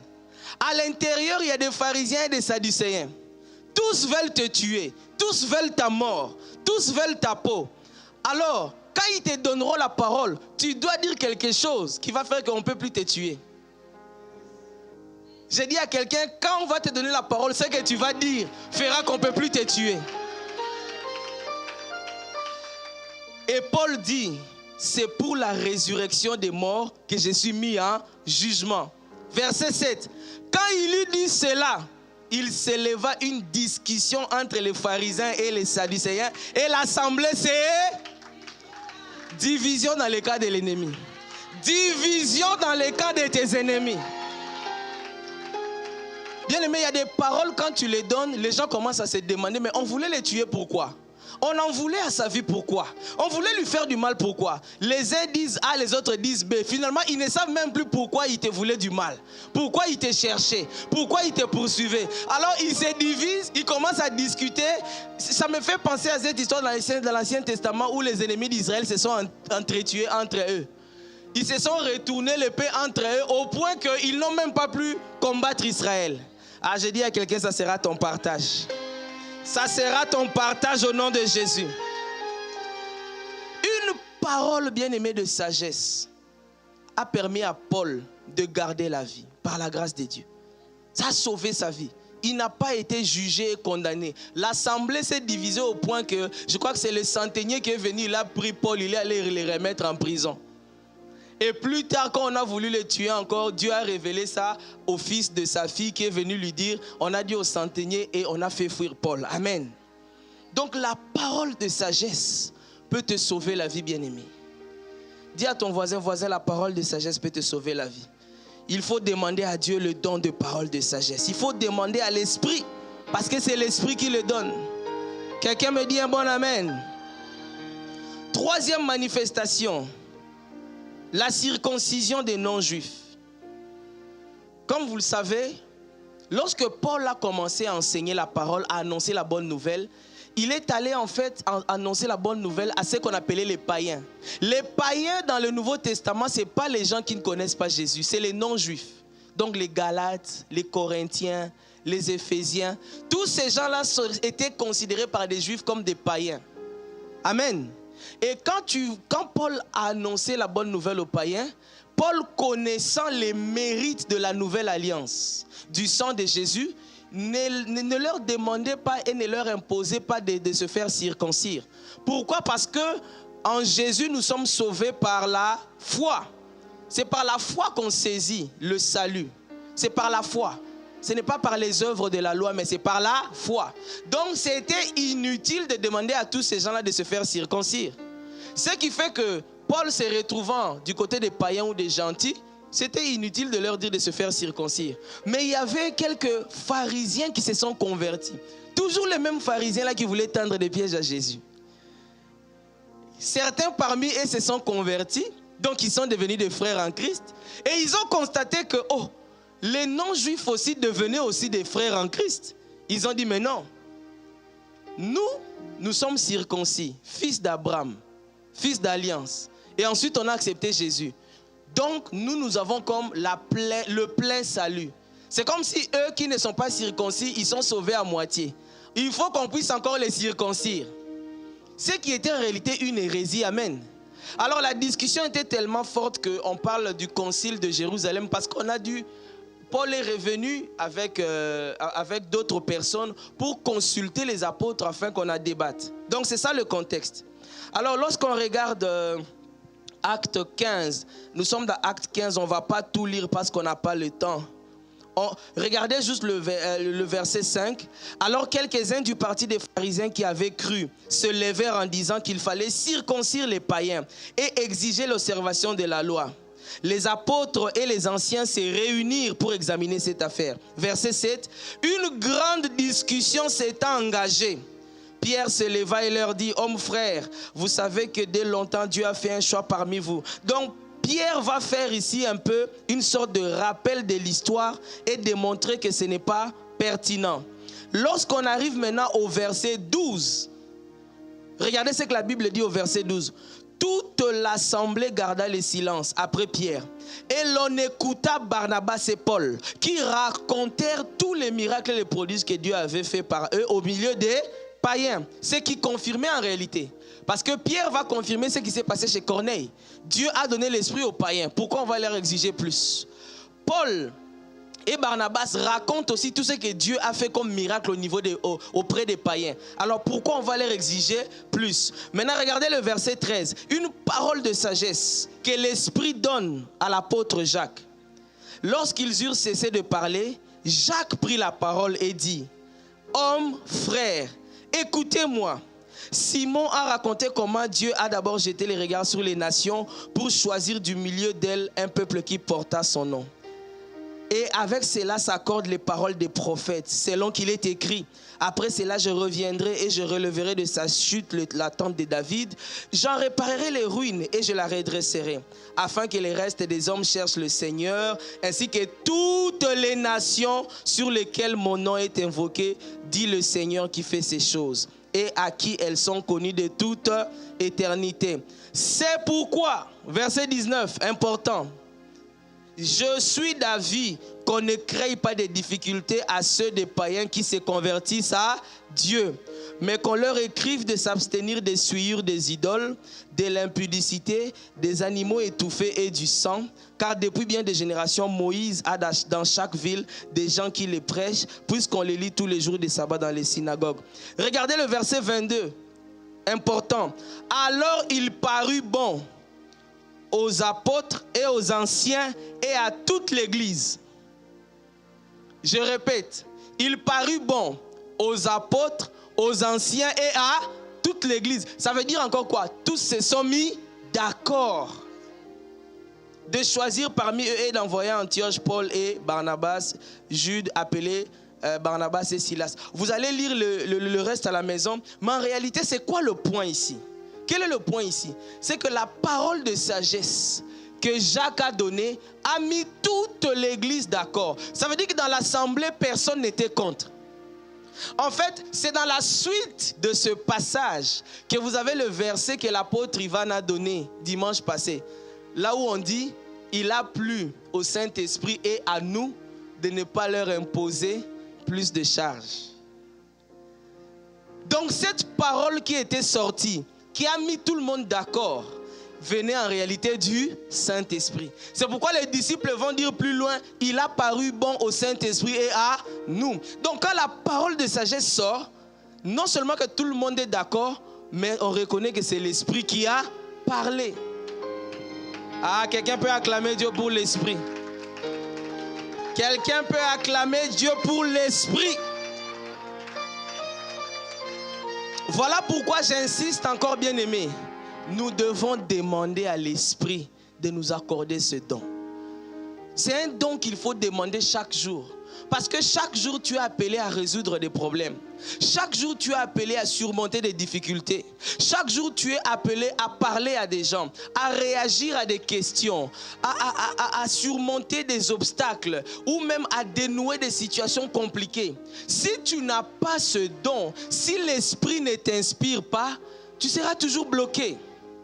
Il y a des situations qui vont te paraître insurmontables.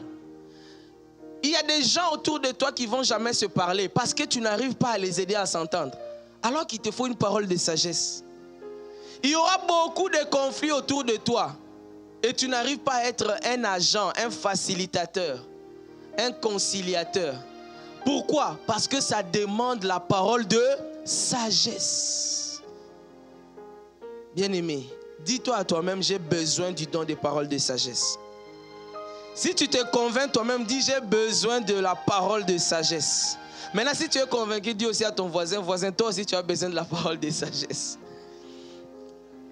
S'il n'est pas convaincu, change de voisin, regarde l'autre, dis-lui tu as besoin de la parole de sagesse.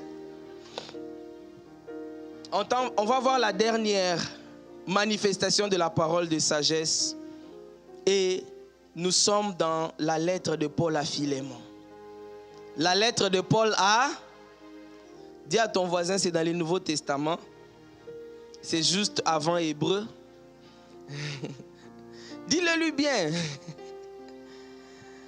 Et dis-lui, voisin, Philémon n'a qu'un seul chapitre, donc on ne peut pas dire Philémon 1, 2 ou 1, 3. Dès que tu dis Philémon 1, donc c'est le verset 1. Si tu dis Philémon 2, donc c'est le verset 2, parce qu'il n'y a qu'un seul chapitre. Bien aimé, peut-être que ton voisin, toi je sais que tu sais. Mais ton voisin, je ne sais pas. Est-ce que quelqu'un peut acclamer le Seigneur? Alors, bien aimé, je vous disais mercredi que j'ai découvert que la lettre de Paul à Philémon est une lettre remplie de paroles de sagesse. Pourquoi? Parce que si on regarde à l'histoire, Philémon c'était un homme riche converti. Donc un homme qui était riche, qui était devenu chrétien et qui avait des esclaves. Amen. Et les commentateurs de la Bible disent que parmi ces esclaves, il y avait Onésime. Amen. Et qu'est-ce qu'Onésime a fait? Onésime, il paraît, avait volé son maître Philémon. Alors, si on mentionne ce vol-là, ça veut dire que ce n'était pas un vol de $50. Si ça a demandé toute une lettre, donc ce n'était pas $10. Ça veut dire qu'il a vraiment volé quelque chose d'important, de valeureux, de considérable, de consistant. En d'autres termes, Philémon avait fait vraiment Onésime, avait vraiment fait du mal à Philémon. Onésime avait offensé Philémon. Onésime avait fait un grand tort à Philémon. Je peux même exagérer ou extrapoler en disant Onésime avait même détruit le business de Philémon. Là, c'est moi qui exagère. Onésime avait vraiment détruit les affaires de Philémon. Et cette histoire, bien aimée, quand j'y pensais, j'y méditais, ça m'a fait penser à toi et à moi. N'est-ce pas que nous tous, nous avons dans nos vies quelqu'un qui apparemment est venu tout casser? Chacun de nous a quelqu'un. Il pense en tout cas cette personne-là m'a fait trop de mal. Cette personne-là, vraiment ce qu'il m'a fait, ce frère-là. Surtout les sœurs, quand le frère avait promis le mariage et qu'il s'en va, aïe, aïe, aïe, aïe. Il priait vraiment, et puis il levait les mains à l'église. Et puis il disait qu'il est chrétien. Vraiment, c'est un escroc. Quand le frère, pardon, entre guillemets, frère, entre nous. Si tu n'es pas sûr, ne promets pas le mariage. Pardon. Vous créez des problèmes aux pasteurs dans les soins pastoraux. Vous créez des problèmes. Non, je suis sérieux. Frère, vous créez des problèmes. Alors, facilitez au pasteur la tâche. Si tu n'es sûr de rien, ne promets rien. Et d'ailleurs, c'est un manque de sagesse. Vous savez que c'est un manque de sagesse de parler pour réfléchir après. Donc, celui qui parle et réfléchit après est un insensé. Celui qui est sage réfléchit d'abord avant de parler. C'est un manque de sagesse. Vous voyez que c'est même là-bas, c'est la sagesse. C'est la sagesse. Même les mariages réussis, c'est là où on applique la sagesse. Donc chacun de nous, je disais, a toujours quelqu'un qui lui a fait beaucoup de mal. Ça me fait penser au passage de l'apôtre Paul où il parle de quelqu'un, Alexandre le forgeron. M'a fait beaucoup de mal. Alors donc c'est ça la situation de Philémon par rapport à Onésime. Et non seulement que Onésime a fait beaucoup de mal à Paul, mais il s'est en plus enfoui. Donc non seulement que le frère là t'a fait beaucoup de mal, mais il a aussi fui. Tu n'as pas eu le temps de remettre. Donc la sœur là, non seulement qu'elle t'a fait du mal, mais elle s'est enfouie. Donc il a volé ton argent ou il a emprunté. Le temps que tu cherches à les voir ou demander, non, le numéro ne passe plus, c'est fini, il a fui. Donc je peux imaginer la peine, la blessure qu'avait Philémon. Amen. Je peux imaginer ce que Philémon ressentait. Et ce qui va se passer, c'est que lorsque Philémon s'enfuit, bon, il y a plusieurs versions. Il y a des versions que j'ai lues qui disent qu'en réalité, des commentateurs, que Philémon, après, il a quand même été arrêté. Et s'il s'est retrouvé en prison avec Paul, c'était à cause de ses vols. Ou de ses multiples vols, en fait. Amen. Et Onésime, pardon, excusez-moi. Donc, si Onésime s'est retrouvé à Rome en prison avec Paul, c'était à cause de ses vols. Il y a des commentateurs qui disent ça.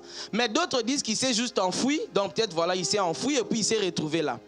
Alors, quoi qu'il en soit, Onésime rencontre Paul. Paul est en prison. Donc, Paul prêche Jésus à Onésime. Onésime accepte Jésus. Il s'est converti. Il devient enfant de Dieu. Ah, Onésime est devenu frère. Ou alors je vais dire, Onésime est devenu sœur. Mais toi, tu sais qu'à l'université, vous vous étiez souvent battus. Toi, tu sais que dans les quartiers avant, il avait souvent pris des emprunts, mais il ne remettait pas. Et puis un jour, tu viens à l'église, tu vois Onésime. Oh, toi aussi. Remets-moi d'abord tout ce que tu avais emprunté. Donc, Onésime est devenu frère. Onésime, il prie beaucoup, il parle la langue, il impose les mains aux gens, les gens tombent. L'onction. Ça, c'est moi qui exagère. Amen. Maintenant, Paul décide de renvoyer Onésime chez Philémon. Paul, sachant tout ce que je vous ai dit, donc sachant que Onésime avait fait beaucoup de mal à Philémon. Maintenant, tu vas les renvoyer comment? Qu'est-ce que tu vas dire à Philémon pour qu'il accepte de reprendre cette personne qui lui a fait autant de mal? Est-ce qu'il y a des gens qui se retrouvent dans ça?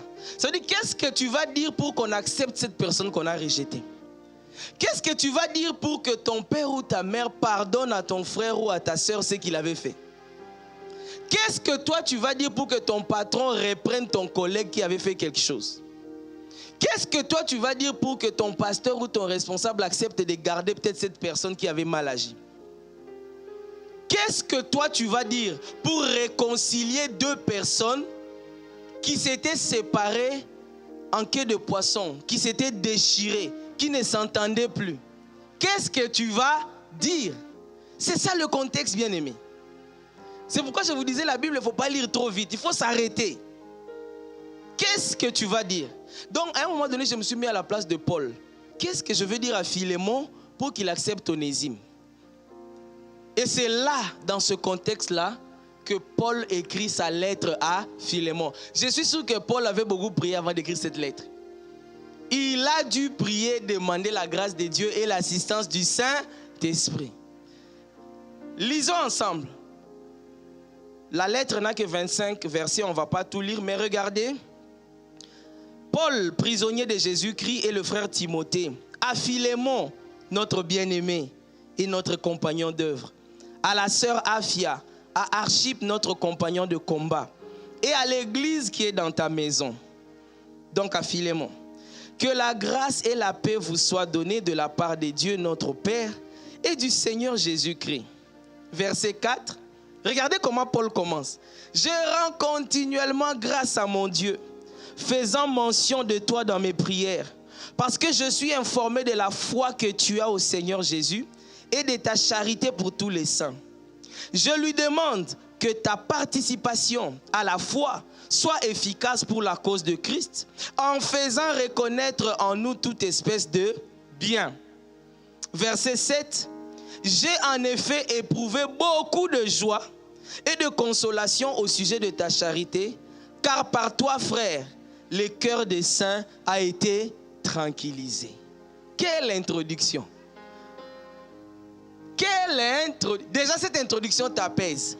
Si tu étais fâché après une telle introduction, ton cœur fait... N'est-ce pas? Alors est-ce qu'on peut acclamer Dieu pour sa sagesse? Bien aimé, un élément qui ressort dans cette introduction, c'est que c'est comme si Paul commence par mettre au premier plan les bienfaits et les qualités de Philémon. Il met au premier plan, il met en exergue d'abord les bienfaits et les qualités de Philémon. Et moi, je crois fermement qu'il y a une sagesse qui se cache derrière là. Et j'aimerais dire à quelqu'un, comment tu fais souvent des remarques aux gens? Comment tu approches une personne à qui tu veux faire un reproche? Est-ce que tu viens, tu commences directement, toi vraiment j'en ai marre, je suis fatigué de toi, vraiment? Si tu commences comme ça, il y a beaucoup de chances qu'on n'entende pas, qu'on ne comprenne pas ta remarque. Prendre le temps de mettre aussi en avant, de mettre en premier les qualités d'une personne, c'est bien fait. Ce qu'il a de positif, c'est important. Dis à ton voisin, voisin, c'est important. Non, dis-lui bien, dis-lui, voisin, c'est important. Parce que toi, je sais que tu le fais, mais ton voisin, il commence directement par l'attaque. Paul commence par dire qu'il est content, qu'il a éprouvé de la joie et de la consolation. Parce que ce que Philémon fait tranquillise les cœurs des saints.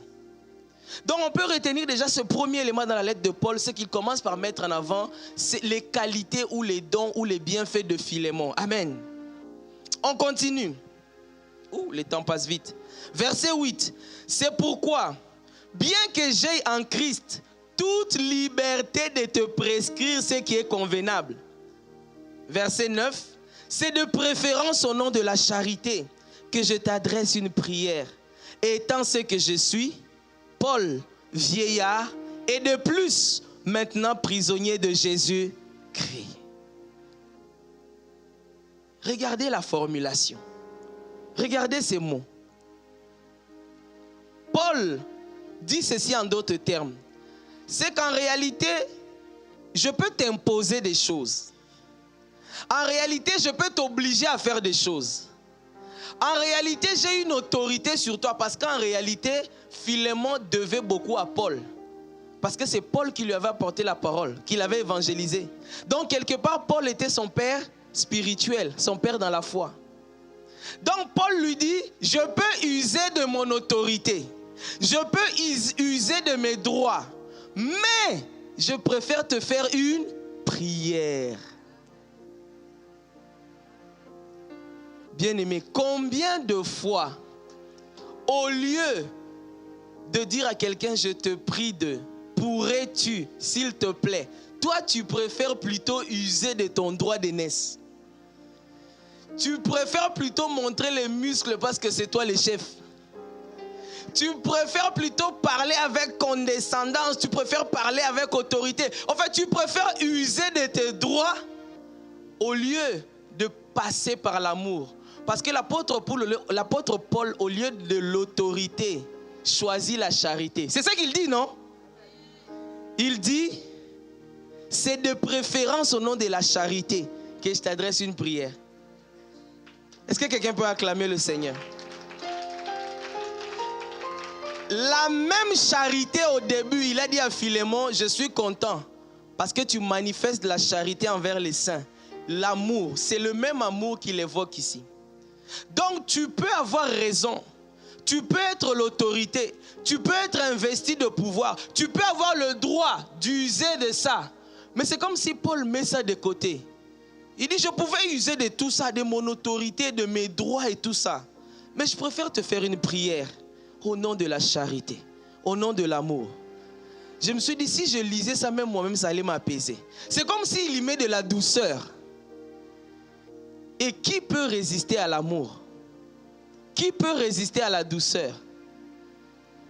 La Bible ne dit-elle pas qu'une parole douce calme, je crois, une colère, une fureur? Il y a un passage qui dit ça dans les Proverbes. Est-ce que jusque-là ça va? Est-ce que jusque-là ça va? Poursuivons. En prenant le verset 10.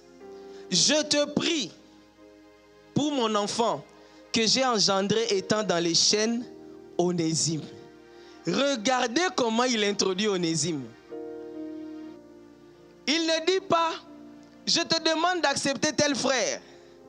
Je te demande d'accueillir le responsable d'eux. Je te demande de recevoir je ne sais pas moi, la sœur telle. Mais il dit mon enfant. C'est là que l'appellation, j'allais dire le terme choisi est trop important. Parce que si le pasteur t'envoie le frère tel, tu peux bouder. S'il t'envoie la sœur telle, tu peux bouder. Mais s'il t'envoie son enfant et il dit je t'envoie mon enfant, le lien de filiation est trop fort. Le lien de filiation est solide. Au point que quand c'est son enfant propre, tu as du mal à refuser. Tu as du mal à résister, tu as du mal à rejeter. Et c'est ici que je voulais dire aux gens, vous voulez résoudre un problème. Vous voulez aider les gens à se réconcilier. Vous voulez peut-être dénouer une situation compliquée. Comment est-ce que vous nommez les gens? Rappelez-vous que dans la parole de Dieu, le nom que tu donnes à une personne ou à une chose, c'est ce que la personne ou la chose est pour toi. Donc Paul pouvait dire, je t'envoie mon compagnon d'œuvre. Il pouvait dire, je t'envoie mon frère dans les seigneurs, je t'envoie tel. Mais il dit mon enfant. Et ça touche le cœur de Philémon. Et ensuite, il précise que j'ai engendré dans les chaînes, donc dans la souffrance, dans la douleur. Bien aimé, aucun mot dans cette lettre n'est anodine ou banal. Aucun mot n'est anodin, pardon. Aucun mot n'est anodin. Est-ce que jusque-là, ça va? Poursuivons. Je te prie pour mon enfant que j'ai engendré dans les chaînes, Onésime, qui autrefois t'a été inutile, mais qui maintenant est utile à toi et à moi. Je te le renvoie, lui, mes propres entrailles. J'aurais désiré le retenir près de moi, pour qu'il me servît à ta place, pendant que je suis dans les chaînes pour l'évangile. Non seulement que Paul utilise le terme mon enfant pour Onésime, mais Paul montre l'utilité d'Onésime.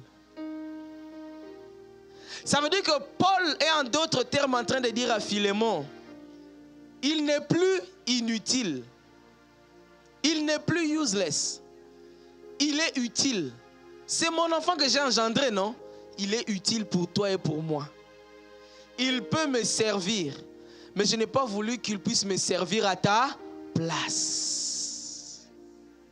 Donc non seulement que Paul a mis en avant les qualités et les bienfaits de Philémon, mais il a aussi mis en avant les qualités et les bienfaits de Onésime.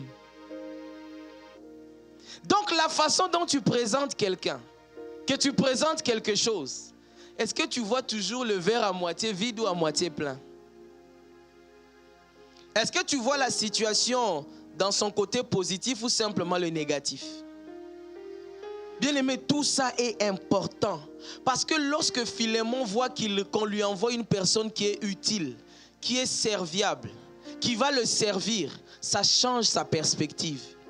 N'est-ce pas que lorsque on te montre le côté utile d'une personne ou d'une chose, ça change ta façon de voir la personne? Ça veut dire que tu ne le vois plus comme une peste, comme quelque chose d'inutile, mais tu le vois comme une personne qui peut t'apporter, qui peut contribuer à ce que tu es. Et c'est ce que Paul fait ici. Est-ce que quelqu'un peut dire un bon amen? Dis à ton voisin, il faut aussi voir le bon côté des gens. Et dis-lui, il faut aussi présenter le bon côté des gens. Tout ça, c'est la sagesse divine. Regardez maintenant, ça c'est le verset 13. Donc j'aurais désiré le retenir auprès de moi pour qu'il me servît à ta place pendant que je suis dans les chaînes pour l'évangile. On va conclure bientôt. Verset 14. Toutefois, je n'ai rien voulu faire sans ton avis, afin que ton bienfait ne soit pas comme forcé, mais qu'il soit volontaire. Waouh! Ça veut dire que Paul élève Philémon. Il l'augmente en considération. J'allais même dire, il l'encense en disant, je ne veux pas que ton bienfait soit forcé. C'est un peu comme si je t'ai laissé le choix. Je voulais que toi-même tu en décides. Je ne voulais pas le faire à ta place. Est-ce que tu peux venir donner un conseil à quelqu'un ou une solution à quelqu'un et lui dire, je n'ai pas voulu te forcer, j'ai voulu que tu décides toi-même. J'ai voulu que ça vienne de toi. Voilà pourquoi je t'amène ça comme une proposition. Et non comme une obligation pour dire, tu dois faire ça. Vous savez, j'ai remarqué, il est possible qu'on puisse avoir peut-être le même conseil, la même suggestion. On envoie une première personne te dire, tu refuses de le faire. Et puis on envoie une autre personne le dire, tu acceptes de le faire. Est-ce que quelqu'un comprend? Est-ce que ça t'est déjà arrivé? Ou tu as vu ça arriver? Il y a même des gens, quand il faut aller dire à quelqu'un de faire quelque chose, quand on veut t'envoyer, tout le monde dit non, pas lui. Si on lui envoie, lui, il ne va pas accepter. N'est-ce pas? Bon, ça, c'est pas toi, ça, c'est ton voisin, c'est pas toi. C'est-à-dire, quand il y a un problème, on veut envoyer quelqu'un pour résoudre le problème ou concilier les gens. Quand on cite ton nom, tout le monde dit hey, non. Non, non, non, lui, il va compliquer la situation. Lui, il va encore abîmer. Non, pas lui. Elle parle. Non, non, non, non. Si elle arrive là-bas, ça va pourrir encore. Bien aimé, si ça t'arrive, ça dit que tu dois demander la parole de sagesse, le don. Tu dois supplier l'esprit. Tandis que quand on va citer les noms d'une autre personne, non, lui, il peut aller. Lui, s'il part, ils vont accepter. Lui, s'il part, ils vont comprendre. Lui, dans sa façon de parler, les gens vont accepter. Ils seront convaincus. Parfois, ce n'est pas une question d'âge ou d'autorité. C'est simplement la façon de parler de la personne. Et c'est ce qui se passe ici dans cette lettre, bien-aimée. Paul élève, considère, j'allais même dire exalte un tout petit peu Philémon, en lui montrant que, en réalité, c'est comme s'il dit à Philémon, finalement, c'est toi qui as le dernier mot. Finalement, c'est toi qui décideras à la fin. Je ne veux pas le faire comme si je te forçais, mais je voulais que ça soit volontaire. On doit finir, verset 15. Peut-être a-t-il été séparé de toi pour un temps, afin que tu le recouvres pour l'éternité. Verset 16. Non plus comme un esclave, mais comme supérieur à un esclave, comme un frère bien-aimé. De moi particulièrement, et de toi à plus forte raison. Soit dans la chair, soit dans le... Donc Paul fait maintenant entrer en jeu les liens éternels, la fraternité éternelle. C'est comme si Paul met maintenant en exergue les choses éternelles qui ne vont pas s'arrêter sur cette terre. Et je me suis rendu compte que beaucoup de gens reviennent à la raison lorsqu'on leur présente les choses éternelles. Vous savez, il y a des conflits, des amertumes, des manques de pardon que les gens gardent. Quand vous leur présentez l'éternité, ils lâchent prise. Tu vas te fâcher contre cette sœur-là jusqu'à quand? Ça te détruit. Tu vas aller en enfer vraiment? Juste pour ça. Tu vas te fâcher contre ces frères-là jusqu'à quand? Lorsque tu regardes l'éternité, qui en fait représente l'infini, et tu regardes au temps, parce que le temps c'est une interruption dans l'éternité, tu te rends compte que ça ne vaut pas la peine. Ça ne sert à rien de continuer à être fâché, de continuer à être cupide, de continuer à être orgueilleux, de continuer à être jaloux. Finalement, que valent 120 ans par rapport à l'éternité, même si tu vivais 120 ans? Que valent 90 ans, même si tu vivais 90 ans? Donc Paul élève le niveau. Il monte à un niveau supérieur. Il lui dit, il n'est plus simplement ton frère dans la chair, mais dans le Seigneur. Verset 17. Si donc tu me tiens pour ton ami, reçois-le comme moi-même. Et s'il t'a fait quelque tort ou s'il te doit quelque chose, mets-le sur mon compte. Moi, Paul, je l'écris de ma propre main. Je paierai pour ne pas te dire que tu le dois toi-même à moi. Oui, frère, que j'obtienne de toi cet avantage dans le Seigneur. Tranquillise mon cœur en Christ. Bien-aimé, non seulement que Paul présente Philémon et ensuite présente Onésime, mais il se met lui-même à la place d'Onésime. Parce que le passage de Philémon peut aussi être interprété au sens de l'œuvre de Christ à la croix. C'est-à-dire, Paul dit, mets-les sur mon compte. Considère que c'est moi-même. Et il ajoute, je paierai pour te dire que tu te dois toi-même à moi. C'est comme si la personne qui a payé pour toi tous tes frais d'études à la fin te dit, je vais venir te payer une dette. Normalement, toi-même, tu dois lui dire, mais non, c'est moi qui dois quand même être... je dois manifester de la gratitude. Donc, Paul couvre Philémon, Onésime, pardon. Paul se met à la place d'Onésime. Et en réalité, dans certaines situations, devant certaines situations, le seul moyen de dénouer la situation ou de préserver quelqu'un ou d'amener une certaine paix, une réconciliation ou de résoudre le problème, c'est de se mettre à la place de la personne qui est faible. C'est de se mettre à la place de la personne qui aurait dû être accusée ou exclue ou rejetée ou tuée. Donc de la même manière que Jésus a pris notre place pour dire à Dieu, Seigneur, s'ils pêchent, ne regarde pas leur péché. Regarde à la croix, à ma souffrance. Donc Paul s'est mis entre lui et Philémon. Il dit, je paierai moi-même. Mets-les sur mon compte. Et on va finir avec le verset 21. C'est en comptant sur ton obéissance que je t'écris, sachant que tu feras même au-delà de ce que je... Quelqu'un qui rit a compris. On n'est même pas arrivé au verset 25, mais avec ça, est-ce que tu peux dire non? Est-ce que tu peux dire que je ne le reçois pas? Bien-aimé, il y a des paroles de sagesse. Quand tu les sors, même la personne qui était la plus déçue, la plus, je ne sais pas moi, méfiante, elle redevient confiante. La personne la plus faible devient forte. La personne la plus triste devient joyeuse. La personne qui avait un complexe ou qui se sous-estimait, c'est comme si son estime de soi est reboostée. Et la personne qui avait dit, je ne ferai jamais, se retrouve en train de faire. Voilà l'importance de la parole de sagesse. Si tu veux être une personne qui amène les gens à faire la volonté de Dieu, même là où ils avaient juré de ne plus la faire, alors je vais t'inviter à te tenir debout afin que nous puissions prier et que nous puissions demander à l'Esprit le don de la parole de sagesse. Parce que ce don bien-aimé change les situations, débloque les situations, tourne les cœurs vers Dieu, ramène les cœurs endurcis à devenir des cœurs de chair, ramène les gens qui s'étaient éloignés sur le droit chemin, ramène les gens qui avaient décidé de mal faire à bien faire. Alors bien-aimé, si tu comprends l'importance de ce don, est-ce que tu peux commencer à élever la voix et à demander à Dieu la grâce? Mande brosita manderea, ya brakato mande brazekete manderea. Est-ce que tu peux élever la voix? Est-ce que tu peux commencer à demander ce don, le don de la parole de sagesse? Dis-lui, j'en ai besoin, j'en ai besoin, j'en ai besoin. Maya brama mama mama mama mama. J'ai tant besoin, j'ai tant besoin.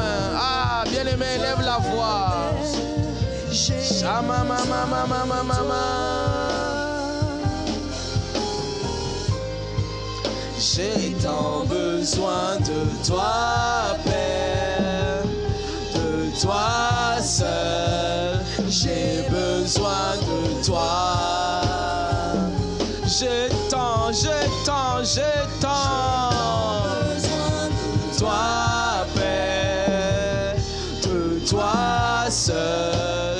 J'ai besoin de toi. Ah, Saint-Esprit, j'ai besoin besoin du don de la parole de sagesse. J'ai besoin de la sagesse.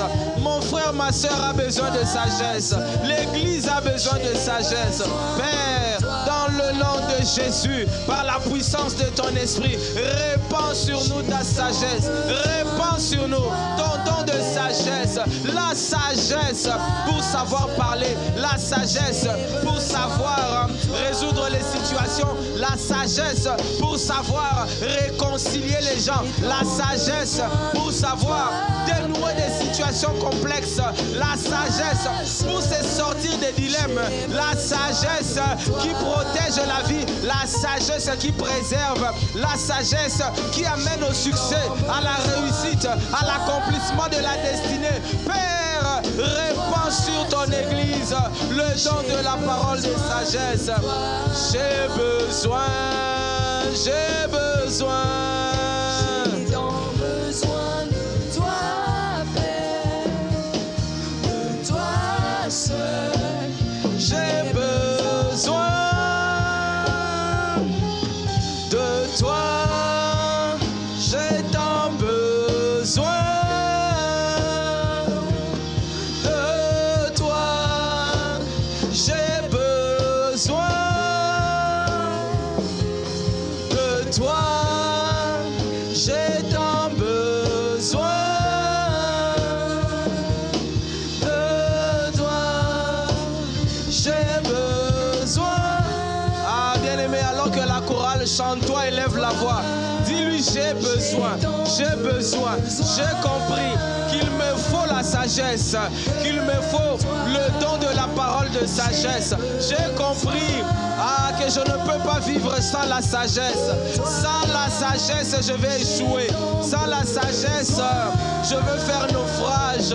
Or, je sais que la parole de Dieu me dit que c'est la sagesse, c'est par la sagesse qu'une maison s'élève. Et je veux que ma vie, je veux que ma famille, je veux que ma maison, je veux que mon église s'élève par la sagesse. Oh, c'est l'esprit, c'est l'esprit, c'est l'esprit qui donne le don de la parole de sagesse. C'est l'esprit qui donne la sagesse. C'est l'esprit qui inspire, c'est l'esprit qui inspire. Alors Saint-Esprit, viens encore, remplis-moi, sature-moi, embrasse-moi, remplis mon église, remplis mes frères et sœurs, remplis ma famille, remplis les dirigeants, les responsables, remplis les pasteurs, remplis les référents. Saint-Esprit, lorsque tu es là, la sagesse se manifeste.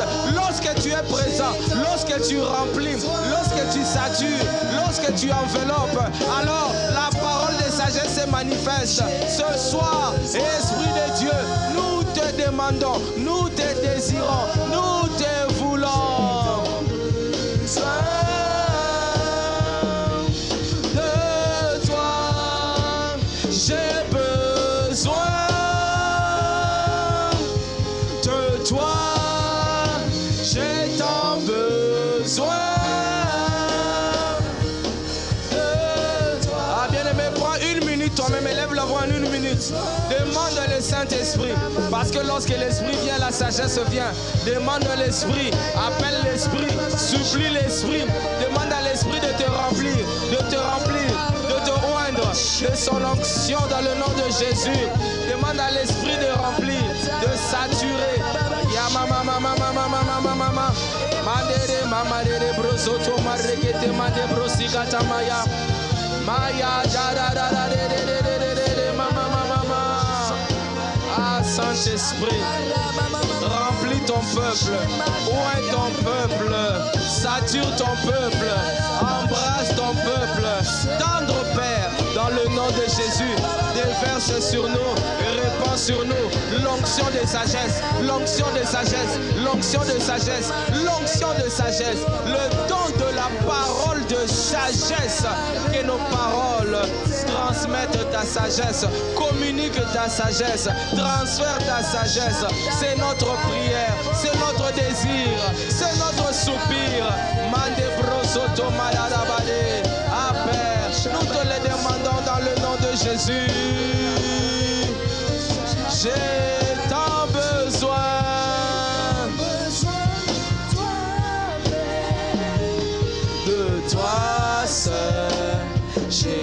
besoin de toi. J'ai tant besoin de toi, Père, de toi seul. J'ai besoin de toi. Père, merci pour ton esprit. Merci pour ta parole qui vient encore chasser l'ignorance et nous montrer l'importance de la sagesse, l'importance du don des paroles de sagesse. Père, notre prière ce soir, c'est remplis-nous de sagesse, sature-nous de ta sagesse, oins-nous de l'onction du Saint-Esprit et de puissance qui se manifeste aussi par la sagesse. Et accorde-nous la grâce d'être ces hommes et ces femmes qui, par leurs paroles de sagesse, réconcilient les gens, apportent la paix, préservent la vie, résolvent des situations compliquées et s'en sortent même là où il y a des dilemmes inimaginables. Père, c'est notre prière, c'est notre désir, c'est notre soupir pour ce soir. Voilà pourquoi nous te le demandons, dans le nom puissant, dans le nom glorieux de Jésus le Christ. Avec action de grâce, nous avons prié. Et quelqu'un dit un bon Amen, Amen, Amen, Amen, Amen, Amen à Dieu le Père, Amen à Jésus-Christ, Amen au Saint-Esprit, Amen à la parole de Dieu. Amen, amen, amen.